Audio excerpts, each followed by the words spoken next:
অনেক দিন থেকেই আমার একটা পাহাড় কেনার শখ, কিন্তু পাহাড় কে বিক্রি করে তা জানি না।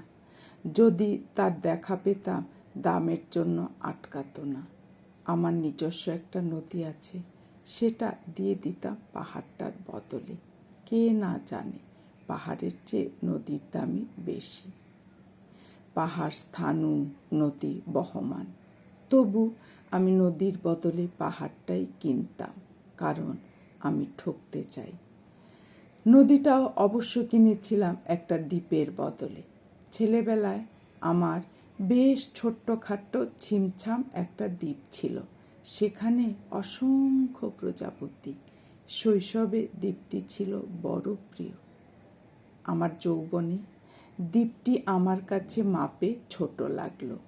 প্রবহমান ছিপছিপে তন্বী নদীটি বেশ পছন্দ হলো আমার। বন্ধুরা বলল, ওইটুকু একটা দ্বীপের বিনিময়ে এত বড় একটা নদী পেয়েছিস, খুব জিতেছিস তো মাইরি। তখন জয়ের আনন্দে আমি বিহ্বল হতাম। তখন সত্যি আমি ভালোবাসতাম নদীটিকে।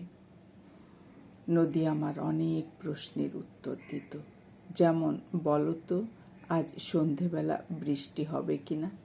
সে বলতো, আজ এখানে দক্ষিণ গরম হাওয়া। শুধু একটি ছোট্ট দ্বীপে বৃষ্টি, সে কি প্রবল বৃষ্টি, যেন একটা উৎসব। আমি সেই দ্বীপে আর যেতে পারি না, সে জানতো, সবাই জানে। শৈশবে আর ফেরা যায় না। এখন আমি একটা পাহাড় কিনতে চাই।